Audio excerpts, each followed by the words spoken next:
Hello viewers, আপনাদের সঙ্গে আমি সৌম্যদীপ দ্য জার্নো ব্লগার। আমাদের নোয়াপাড়া এয়ারপোর্ট অর্থাৎ কলকাতার প্রথম এয়ারপোর্ট কানেক্টিং মেট্রো লাইনের উদ্বোধন এখন মাত্র সময়ের অপেক্ষা।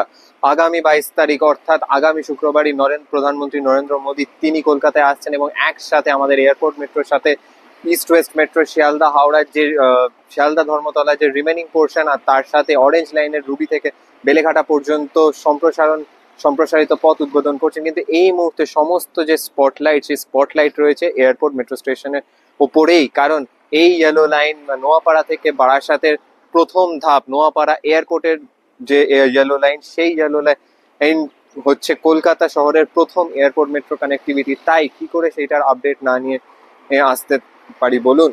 তো চলে এসেছি আজকে, আপনারা দেখতেই পাচ্ছেন আমার পেছনে রয়েছে আমাদের টার্মিনাল 2 বিল্ডিং।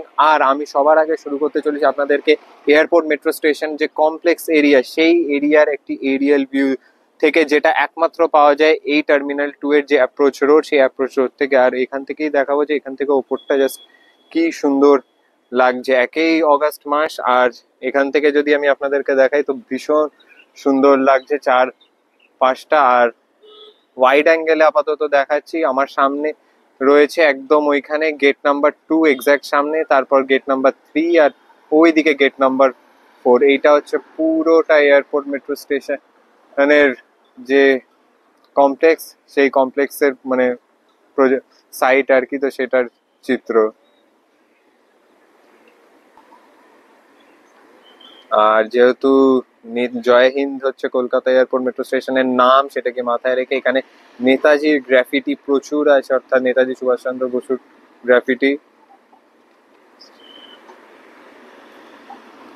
সো এই হচ্ছে পুরো এরিয়াল ভিউ। এর আগে অনেকবার আপনাদেরকে আন্ডার কনস্ট্রাকশন যখন ছিল তখন দেখিয়েছি। এখন কনস্ট্রাকশন পুরোপুরি ওভার অলমোস্ট হয়ে গেছে, যদিও কিছু জায়গায় পেভার ব্লকস বসানোর কাজ চলছে আর রাস্তার কিছু কাজ চলছে, বাট স্টিল।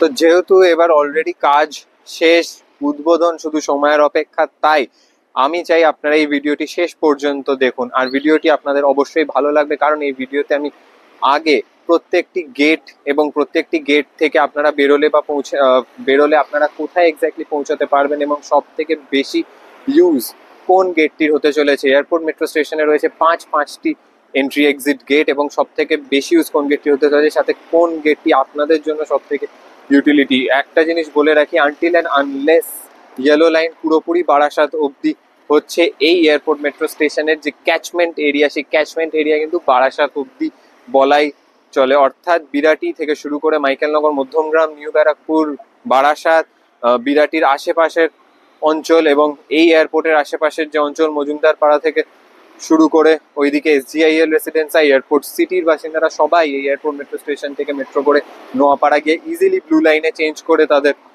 মানে সেন্ট্রাল কলকাতার দিকে চলে যেতে পারে। তো চলুন আমার সঙ্গে থাকুন, এবং আমার চ্যানেলে নতুন হলে আমার চ্যানেলকে সাবস্ক্রাইব করতে ভুলবেন না। মনে রাখবেন আপনাদের এই সাবস্ক্রিপশনই আমার কাছে মোটিভেশন আপনাদের জন্য এই রকম ইনফরমেটিভ কন্টেন্ট বানানোর, যাতে আপনাদের যাত্রা আরো সুবিধাজনক হয়ে ওঠে। তাই ঝটপট চ্যানেলটাকে সাবস্ক্রাইব করে ভিডিওটিকে অবশ্যই লাইক করবেন। আর চলুন যাই গেট নাম্বার 1, আর আপনাদেরকে দেখাই যে গেট নাম্বার 1 থেকে বেরোলে আপনারা কোথায় পৌঁছাবেন, তারপর gate 2, 3, 4 and will end at 5। আর চলে এসেছি এয়ারপোর্ট মেট্রো স্টেশনের সাবওয়ে গেট নাম্বার 1, যেখানে দেখতেই পাচ্ছেন দুটি এলিভেটর রয়েছে, একটি নয় দুটি এলিভেটর, সাথে রয়েছে র্যাম্পের ফ্যাসিলিটি এবং সিঁড়ি তো আছে। অর্থাৎ এই সাবওয়েগুলি বিশেষ চাহিদা সম্পন্ন ব্যক্তি যারা, তাদের জন্য খুব সুবিধাজনক। আর এই গেট নাম্বার 1 থেকে বেরিয়ে সামনেই আপনারা পৌঁছে যাবেন এয়ারপোর্টের যে অ্যারাইভাল এরিয়া, সেই অ্যারাইভাল এরিয়াতে, অর্থাৎ এয়ারপোর্ট টার্মিনাল বিল্ডিং এর গ্রাউন্ড ফ্লোরে। আর তারপর এই হচ্ছে স্টেয়ারকেস, অর্থাৎ শাটার এখন বন্ধ রয়েছে, কারণ লাস্ট মোমেন্টের কিছু কাজ চলছে বলে খবর পেয়েছি এয়ারপোর্ট স্টেশনে, একদম লাস্ট মোমেন্টের কাজ। আর এইখান দিয়ে চলে গেলে আপনারা পৌঁছে যাচ্ছেন ঠিক গেট থেকে, সাবওয়ে থেকে বেরিয়েই যদি আপনারা বাঁদিকে ঘোরেন, এইখানে এয়ারপোর্ট এসি বাস স্ট্যান্ড, অর্থাৎ এয়ারপোর্ট বাস স্ট্যান্ড। আর এই যে সাবওয়ে, যেটা আমি দেখিয়ে দিচ্ছি আর একবার ভালো করে, একদম এখান দিয়ে বেরিয়েই এয়ারপোর্ট বাস স্ট্যান্ড। এখান থেকে AC37A, AC43, AC39, BS2 এই সমস্ত রুটের বাস পেয়ে যাবেন। এক্সিট গেট 1 নম্বরটা কোথায়, অর্থাৎ একদম এয়ারপোর্ট টার্মিনাল বিল্ডিং এর যেটা ডিপার্চার ফ্লোর, অর্থাৎ গ্রাউন্ড ফ্লোরে ঠিক তার সামনে। এবার নেক্সট যাব হচ্ছে গেট নাম্বার 2 তে, যেটা রয়েছে এয়ারপোর্ট, যেটা ট্যাক্সি স্ট্যান্ড, পুরোনো টার্মিনাল বিল্ডিং, অর্থাৎ এই পুরোনো টার্মিনাল বিল্ডিং এর সামনে যে ট্যাক্সি স্ট্যান্ড, সেই ট্যাক্সি স্ট্যান্ডের ঠিক সামনে হয়েছে গেট নাম্বার 2। তো চলুন গেট নাম্বার 2 এর সামনে যাওয়া যাক। আর এই হচ্ছে এয়ারপোর্ট টার্মিনাল 1 অর্থাৎ ওল্ড টার্মিনাল বিল্ডিং। তার ঠিক উল্টো দিকের এই যে সোজা রাস্তাটি চলে যাচ্ছে।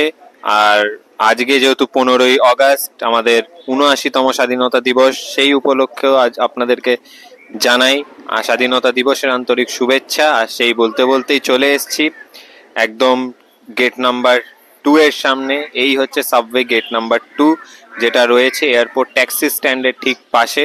এখানেও দেখতেই পাচ্ছেন র্যাম্প রয়েছে, আর ওই ডান দিকে রয়েছে এলিভেটর। আর পুরো কমপ্লেক্সটা আজকে যেহেতু ওয়েদারটা ভীষণ সুন্দর, বেশ রংগুলো ফুটে উঠছে এই এয়ারপোর্ট মেট্রো স্টেশনের এক্সটিরিয়ারটা বলতেই হবে। আর এখানে পুরো যে সৌন্দর্যায়ন যেটা করা হয়েছে সেটাও খুব সুন্দর। আর ওই যে ওইটা হচ্ছে গেট নাম্বার 3, যেটা আমি আপনাদেরকে দেখাচ্ছি। আর এই যে রাস্তাটা, এটা রিসেন্টলি অর্থাৎ মেট্রো রেলওয়ে পুরো নতুন করে দিয়েছে। এই রাস্তাটা কয়েকদিন আগে অবধিও মেট্রো স্টেশনের কাজের জন্য পুরোটা বন্ধ ছিল, আর সেটাই হচ্ছে ব্যাপার। তো ওই যে গেট নাম্বার 3 এর সামনে, ওখানে আমাদের বিমানবন্দর রেল স্টেশন, যা এই মুহূর্তে অ্যাবান্ডান্ট। আর সেখানেই মেট্রো রেলওয়ের অফিস করা হয়েছে এই এয়ারপোর্ট স্টেশন নির্মাণ লক্ষ্যে। তো গেট নাম্বার 3 এর সামনে একবার যাবো এবার। তার আগে পুরো প্যানোরামিক একটা ভিউ আপনাদেরকে তুলে ধরছি স্টেশন এরিয়াটার। বাইরে থেকে তো ভীষণ সুন্দর করেছে, আর ভেতরেরও প্রচুর ক্লিপস ইতিমধ্যেই আপনারা দেখতে পেয়েছেন। তো বলতে বলতেই আমি চলে এলাম এয়ারপোর্ট স্টেশনের সাবওয়ে নাম্বার 3 এর সামনে, যেটা মেনলি হচ্ছে টুয়ার্ডস মেট্রো রেলওয়ে অফিস আর কি। এটা মেট্রো রেলওয়ে গেট, কারণ এই গেট নাম্বার 3 থেকে বেরিয়ে আপনারা সোজা এইখানে যে পুরনো বিমানবন্দর রেলওয়ে স্টেশন রয়েছে সেটাকেই কনভার্ট করে এখানে মেট্রো রেলের অফিস রয়েছে। তো এই যে মেট্রো রেলের অফিস আর পুরনো বিমানবন্দর রেল স্টেশন, এইখানেই পৌঁছে যাবেন।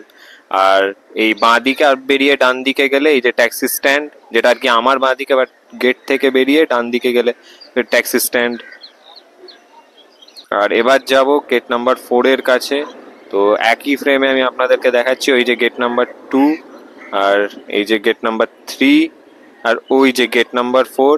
বিশেষ করে গেট নাম্বার 4 থেকে বেরিয়ে যাওয়ার মতো জায়গা হচ্ছে যে গেট নাম্বার 4 থেকে বেরিয়ে যদি ডান দিকে যান তাহলে এয়ারপোর্ট থানা অর্থাৎ এয়ারপোর্ট পুলিশ স্টেশন, আর সেখান থেকে এগিয়ে গেলে 2.5 নম্বর গেটে পৌঁছে যাবে। আর এবার চলুন স্টেশন প্রেমাইস থেকে আস্তে আস্তে এক্সিট করে লাস্ট যেই গেটটা, যেটা বলতে গেলে একটা আইসোলেটেড এরিয়াতে রয়েছে, অর্থাৎ গেট নাম্বার 5, সেই দিকে আস্তে আস্তে এবার এগোনো যাক। এইখান থেকে সুন্দর করে রাস্তা পুরো কংক্রিটাইজ করে দেওয়া হয়েছে। এইখান দিয়ে পুরো 2.5 নম্বর গেট যে ক্রসিং যশোর রোডে, সেই দিকে এগোচ্ছে। একদম সামনে থেকেই দেখি, সাইড থেকে দেখালাম, কারণ দেখুন 4 নম্বর গেট থেকে যদি আপনারা বেরোন, আপনাদেরকে বললাম যে মেনলি 4 নম্বর গেট থেকে বেরিয়েই ডান দিকে গেলে আপনারা পাবেন যেটা এয়ারপোর্ট থানা অর্থাৎ এয়ারপোর্ট পুলিশ স্টেশন। সেই এয়ারপোর্ট পুলিশ স্টেশনের সামনে আপনারা পৌঁছে যাবেন 4 নম্বর গেট, যার জন্য 4 নম্বর গেটের নাম হচ্ছে এয়ারপোর্ট পিএস গেট। ঠিক আছে, আর তার আগে 3 নম্বর 2 নম্বর সব দেখালাম। এবার যাচ্ছি ওই একটি মাত্র গেটের সামনে, যেটা আমি পার্সোনালি বিলিভ করি যে সব থেকে বেশি ইউজ হতে চলেছে, যেটা কমন পিপল যারা ফ্লাইট ধরবে না তারা এই গেটটি সব থেকে বেশি ইউজ করবে, অর্থাৎ গেট নাম্বার 5, যেটা রয়েছে আমাদের এয়ারপোর্টের যে 2.5 নম্বর গেট ক্রসিং, এয়ারপোর্টের 2.5 নম্বর গেট ক্রসিং যশোর রোডের এইখানে। এইটা হচ্ছে আপনারা জানেন যে এইটা হচ্ছে 2.5 নম্বর গেট। এই যে এটা 2.5 নম্বর গেট, আর ঠিক 2.5 নম্বর গেট থেকে যদি আপনারা ভেতরে ঢুকে আসেন, ভেতরে ঢুকে বাঁ হাতেই পড়বে এয়ারপোর্ট মেট্রো স্টেশনের 5 নম্বর সাবওয়ে। তো এটা হচ্ছে আজকে লাস্ট গেট, এবং এই গেটটি সব থেকে বেশি গুরুত্বপূর্ণ। এই যে 5 নম্বর গেট মেট্রো স্টেশনে, যেটা দেখতেই পাচ্ছেন যে ভীষণ সুন্দর করে বিউটিফাই করে দেওয়া হয়েছে পুরো জায়গাটাকে। তো আমি দূর থেকে মানে মিডিয়ান থেকে দাঁড়িয়েই আমি ওয়াইড অ্যাঙ্গেলে দেখা যেতে পুরো জায়গাটা কভার করতে পারি। তো সাবওয়ের সামনে গিয়ে আর কি দেখাবো আমি পুরোটা। এই যে 2.5 নম্বর গেট দিয়ে দেখতেই পাচ্ছেন যে সমস্ত যশোর রোড থেকে আসা ট্রাফিক যেগুলো ভিআইপি রোডের দিকে যাবে তারা 2.5 নম্বর গেট থেকে এখানে ঢুকছে। এই যে গেট, আর এখান থেকেই ঢুকে বাঁ দিক ঘুরলেই আপনারা পেয়ে যাবেন এয়ারপোর্ট মেট্রো স্টেশনের 5 নম্বর এন্ট্রি এক্সিট গেট বা 5 নম্বর সাবওয়ে। যেই সাবওয়ে মূলত এই সাবওয়ে কারা ইউজ করবে আমি সেটা বলে দিচ্ছি। সেটা হচ্ছে যে মূলত এই সাবওয়ে ইউজ করবে তারা যারা এইখানকার লোকালস, অর্থাৎ এয়ারপোর্ট এরিয়ার আশেপাশে যারা থাকেন, যারা স্থানীয় বাসিন্দা বা যারা একটু দূর থেকে আসবেন, ধরুন বিরাটি, মাইকেলনগর, মধ্যমগ্রাম, বারাসাত, এই সমস্ত অঞ্চলের মানুষরা কিন্তু ইজিলি বাস বা অটো করে এসে এয়ারপোর্ট 2.5 নম্বর গেট নেমে ভেতরে ঢুকে টুক করে এইখান থেকে মেট্রো ধরে তারা আরামসে নোয়াপাড়া গিয়ে সেখান থেকে মেট্রো চেঞ্জ করে ধর্মতলা হোক বা আবার ধর্মতলা থেকে মেট্রো চেঞ্জ করে হাওড়া ইজিলি তারা চলে যেতে পারবে। তো এই ছিল আমার আজকের ভিডিও। আপনারা দেখতে পাচ্ছেন আমি দেখিয়ে দিলাম যে 5 নম্বর গেট, এই যে 2.5 নম্বর যশোর রোড ক্রসিং, এখান থেকে ঢুকেই জাস্ট পেছনেই ওই যে 5 নম্বর গেট। তো এই ছিল আমার আজকের ব্লগ। আর আপনারা জানেন যে আপনাদের এই এন্ট্রি এক্সিট গেটগুলি যে ইনফরমেশন, কারণ এগুলো আপনারা জেনে রাখুন, আগামী 22 তারিখ থেকেই শুরু হয়ে যাচ্ছে ভারতের বৃহত্তম underground metro station Kolkata airport, অর্থাৎ জয় হিন্দ মেট্রো স্টেশন। তো সেই মেট্রো স্টেশনের খুঁটিনাটি আমি আপনাদেরকে দিয়ে দিলাম স্পেশালি, যেটা আপনাদের সব থেকে বেশি কাজে লাগবে, যে আপনারা কোন এন্ট্রি এক্সিট গেট দিয়ে ঢুকলে আপনারা সহজেই স্টেশনের কনকোর্সে পৌঁছে যেতে পারবেন আর তারপর প্ল্যাটফর্মে পৌঁছে যেতে পারবেন। তো আপনারা জানান যে আপনাদের এই ভিডিওটি কেমন লাগলো, আর এইরকম আরো ইনফরমেটিভ ভিডিওর জন্য আমার চ্যানেল দ্য জার্নি ব্লগারকে সাবস্ক্রাইব করতে ভুলবেন না। মনে রাখবেন আপনাদের এই সাবস্ক্রিপশনই আমার কাছে মোটিভেশন আপনাদের জন্য এইরকম ইনফরমেটিভ কন্টেন্ট বানানো। দেখা হবে এবার কলকাতা মেট্রো ইয়েলো লাইনের ইনোগ্রেশনের দিন। Until then, goodbye, take care.